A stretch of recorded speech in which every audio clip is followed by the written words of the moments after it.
Ben, merci Maud-Hélène de nous accueillir. En fait, pour vrai, très très heureux de revenir. On était venu en 2018 faire une petite visite, là, mais fait que là, pour venir faire une corvée aujourd'hui, on a trouvé que c'était l'endroit emblématique dans la région où il fallait commencer notre campagne Nourrir Brome-Missisquoi. Nous, notre objectif, c'est de aller à la rencontre des agriculteurs et agricultrices, puis de permettre à la population d'aller à la rencontre des agriculteurs et agricultrices en donnant un coup de main, en voyant comment ça se passe sur les fermes. Pour rapprocher tout ce monde-là, comme on a une région qui est largement agricole, puis très diversifiée, puis c'est chouette, puis assez innovante. Parce que le Jardin de la Grelinette, ça s'inscrit directement dans des innovations en production agricole dans les dernières années. Puis c'est un très beau modèle que vous avez développé. Nous, notre objectif cet été, c'est de parler d'agriculture, de parler des enjeux agricoles. Spécifiquement, en venant ici aujourd'hui, c'est de voir un peu c'est quoi puis c'est pour ça qu'on a invité Émilie à venir avec nous. Ça serait quoi une vision pour l'agriculture au Québec dans les années à venir. C'est ça la corvée solidaire. Puis il va en avoir plusieurs autres dans la saison. On va aller chez des agriculteurs plus conventionnels ou moins conventionnels. On va essayer de faire le tour en parlant de différents enjeux, santé mentale, parce que c'est quand même, je pense que ça, c'est quelque chose qu'on parle pas beaucoup là, dans la vie des agriculteurs. Les enjeux de santé mentale, d'isolement, la question de la relève agricole, l'accès à la terre. Moi, je trouve que c'est super important d'adresser la question agricole parce que c'est beaucoup le pilier de notre culture au Québec. Il y a un siècle de ça, toutes les écoles de rang avaient leur jardin. Puis, je trouve que ça fait partie aussi de... Puis ça, c'était à l'époque, c'était fait pour donner envie aux gens de rester en région.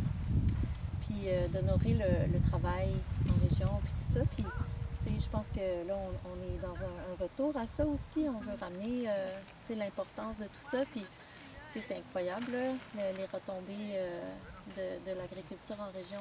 Quand tu regardes les gens qu'on embauche, tous les corps de métier qu'on sollicite pour réparer nos outils, pour toute l'économie qu'on crée. Puis après ça, nos produits sont consommés locaux. Fait que, ça c'est vraiment de créer de l'économie de la base, là, de la matière brute. Fait que, ça, c'est vraiment chouette. Puis après, ce que je trouve le plus, ce qui m'interpelle le plus, c'est à quel point les petites fermes, on est doyen de prendre soin de notre terre. Puis, ce qui découle, les eaux de ruissellement qui découlent d'ici, sont filtrées, sont saines après, puis c'est des îlots de biodiversité aussi, alors on a des petites fermes avec des haies fleuries, on ne fauche pas les pissenlits parce qu'on veut donner la nourriture aux abeilles au printemps, fait qu'il y a tout ce souci-là qui vient avec les petites fermes à échelle humaine. C'est un moyen de prendre soin de l'environnement finalement, d'aller de l'avant avec ce genre d'agriculture-là. Si tu pars d'une agriculture de monoculture, par rapport à une agriculture diversifiée, il y a tellement un gain en biodiversité. Il y a de la place là, ici pour toutes sortes d'insectes, pour toutes sortes de mammifères, pour toutes sortes d'oiseaux. Fait que, oui, c'est des niches pour tout ce monde-là. Là. Les citoyens sont vraiment prêts à embarquer dans cette mission-là. Là. Puis ils veulent pour eux, puis ils veulent pour ce que ça représente aussi là, au niveau de l'écologie. Puis, fait que, c'est vraiment, le temps est parfait parce que il y a de plus en plus de gens qui se lancent en affaires, puis on a besoin de plus en plus de mangeurs, mais je pense que tout ça, ça fait une belle... boule de neige. Oui, ça va faire une grosse boule de neige. Puis ça redynamise beaucoup la région. Oui, Depuis vraiment. que vous avez démarré le projet, c'était en quelle année? On a commencé pour vrai comme en 2003, 2004, puis après ça, en 2005, on a fait l'acquisition de ça ici, la Grelinette. Puis donc ça fait 15-16 ans qu'on fait de l'agriculture, puis le nombre de fermes qu'il y a dans la région, maintenant c'est tellement hot. Avec l'année de pandémie qu'on vient de vivre, il y a comme eu aussi comme une deuxième couche de prise de conscience à quel point on est dépendant avec nos denrées alimentaires qui viennent d'un peu partout sur la planète. Puis le printemps dernier, à un moment donné, les gens ont commencé à se poser la question, est-ce qu'on va avoir suffisamment à manger ou est-ce que le prix des denrées alimentaires va augmenter? Fait que, les gens se sont beaucoup tournés vers l'agriculture locale. Oui. Qu'est-ce que ça dit, ça, ce retour-là, en fait, à l'agriculture? Ben, ça dit conscientisation. Ça dit oui, on est prêt à ça.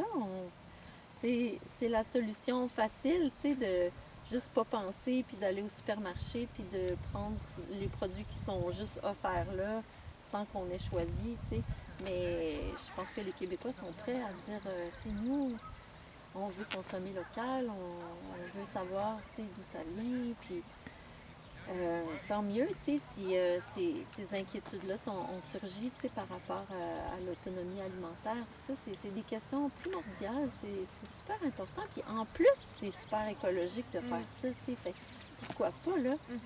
On est vraiment dans une époque où on ne peut plus les nier, ces questions-là, alors sautons là-dedans, pieds joints, là. C'est sûr que l'accès aux épiceries, c'est comme la voie facile pour l'instant, parce que tout le monde va à l'épicerie, même si on aimerait ça que les gens achètent direct du fermier. C'est comme une étape de plus, mais fait qu'il y a ça.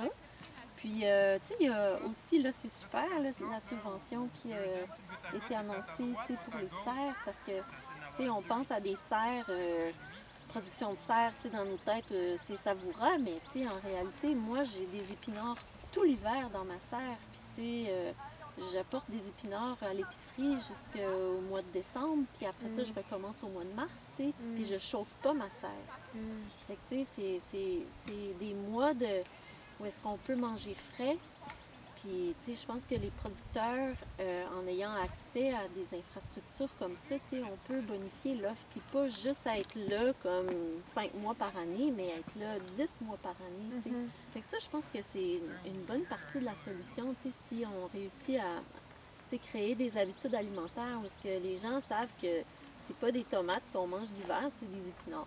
Si demain matin, nos CPE, nos écoles, nos CHSLD, nos hôpitaux s'approvisionnaient localement, ça vient tellement sécuriser le marché pour les producteurs agricoles, parce que souvent, c'est ce qu'ils nous disent, j'en ai rencontré beaucoup, puis dans la commission sur les pesticides, c'était beaucoup ce qui revenait, c'est qu'en ce moment, les producteurs, quand ils rentrent leurs produits sur les tablettes, bien, ils sont en concurrence avec le monde entier, Fait que c'est difficile de faire des fois le step vers le biologique ou d'aller de prendre des risques en diversifiant les productions agricoles. On va là où c'est le plus sécuritaire, entre guillemets. Fait qu'on fait du maïs, du soya. On mise beaucoup sur l'exportation de des produits avec le porc notamment. Fait que c'est comme sécuritaire pour les agriculteurs d'aller là-dedans. Mais si demain matin, on avait ce marché-là à travers nos institutions, il me semble que ça serait un levier incroyable pour les producteurs, puis partout, dans toutes les régions du Québec. Puis combien ça peut être valorisant de dire « Hey, c'est mes légumes qui sont servis à la table du CPE de mes enfants, c'est mes confitures, c'est les œufs de ma ferme. » En même temps, c'est tellement une façon, en fait, d'investir dans ton économie locale, là, parce que si tu crées la demande pour ces produits-là, puis que tu fais affaire avec une multitude de fermiers, ben c'est des jobs dans ta région, là, plutôt que d'acheter des produits qui viennent du Mexique, qui viennent des États-Unis, qui viennent d'un peu partout sur la planète. Dans le fond, tu investis directement dans ton économie. Là, fait moi, je pense qu'on pourrait avoir l'audace de mettre l'argent qu'il faut pour... Puis en même temps, c'est tellement sain. Là, je veux dire, tu es à l'hôpital. Tu as besoin de te guérir. C'est ça, tu as des gens qui sont un peu vulnérables. Pourquoi ne pas leur offrir les meilleurs aliments qu'on peut produire, puis qui ne se font pas sur le dos de la santé de personne aussi. Là. Il y a comme, je sais pas, peut-être une solidarité internationale à développer à travers ça, mais je me dis, tu fais vivre ton monde, tu nourris tes patients, tes enfants, tes aînés avec des denrées alimentaires les plus saines possibles. Vraiment, l'accès à la terre, là, on sait à quel point c'est difficile. Là, pour des gens, c'est plus possible de devenir propriétaire d'une terre à moins de t'endetter sur plusieurs générations. Fait que, ce que ça fait, c'est que ça concentre beaucoup les entreprises agricoles entre les mains de quelques joueurs. Dans la production animale, on le voit beaucoup, c'est souvent les voisins qui rachètent. Puis après, pour les projets maraîchers, ben, l'accès à la terre est difficile. Fait que c'est sûr qu'on réfléchit là, à toutes sortes de mécanismes pour favoriser l'accès à la terre, mais à des petits lopins de terre. Puis on sait, la loi sur la protection du territoire agricole, elle est très rigide. Elle a un rôle à jouer. En même temps, des fois, on se pose la question, dans les grands centres autour de Montréal, on a vu tellement de terres se faire dézoner pour construire des autoroutes, construire des hôpitaux, construire un centre de données Google, puis dans certaines régions du Québec, ben là, comme les gens ne peuvent pas acheter la terre ou ne peuvent pas la morceler, ben c'est des spéculateurs, c'est des gens qui viennent de l'extérieur, pas pour faire de l'agriculture, mais pour placer de l'argent, qui achètent les terres. Fait que, moi, je pense qu'éventuellement, il faudrait revoir la loi sur la protection du territoire agricole, mais de favoriser un mécanisme pour morceler les terres, mais s'assurer évidemment que ça reste dans le giron de l'agriculture, parce que c'est ça le risque, je pense. C'est incroyable là, comment on rentabilise en fait la surface. Là, oui, ben c'est ça l'idée aussi. C'est un modèle qui marche puis qui est populaire parce que justement l'accès à la terre est difficile. Fait que, tu peux avoir juste un petit lotin puis réussir à vivre. Pas de grosses machines. Pas de grosses machines non plus. L'idée aussi, c'est toujours ça. Là, tu peux faire beaucoup d'argent puis en dépenser beaucoup puis il en reste pas plus au bout de la ligne. Fait que, nous, c'est quand même. On essaie de garder nos dépenses au minimum aussi. Alors, fait que ça fait que oui, ça devient aussi un modèle rentable. Chaque ferme est différente. C'est ça la beauté aussi. Toutes les fermes qu'il y a dans la région sont toutes différentes.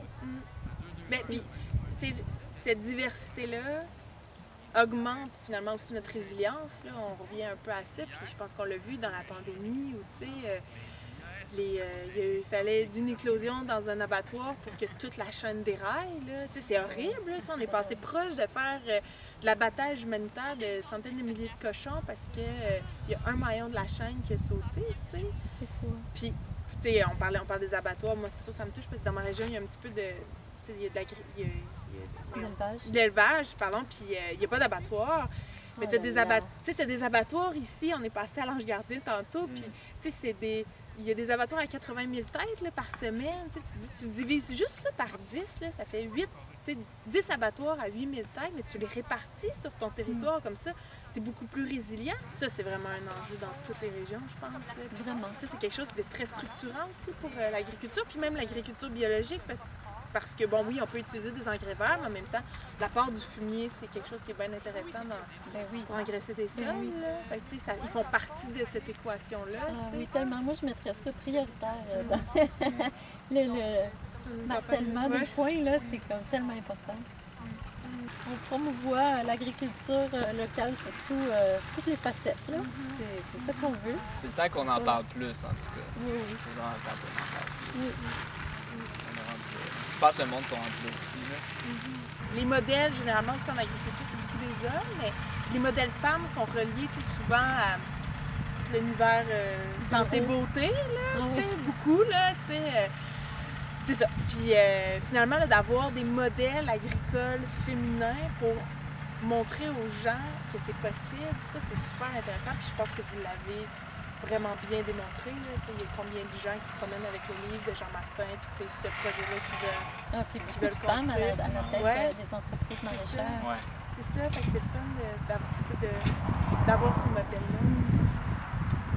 Des modèles, on en veut. Hein. Moi, je veux des modèles pour vieillir bien. Il y a les élections municipales qui s'en viennent, puis il y a comme...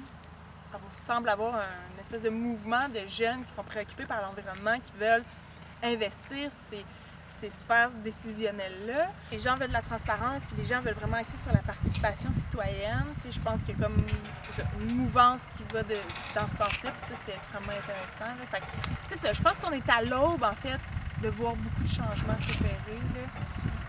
C'est très stimulant, mais il ne faut pas le lâcher, parce que dès qu'on lâche un peu la pression, il y en a d'autres qui prennent la place.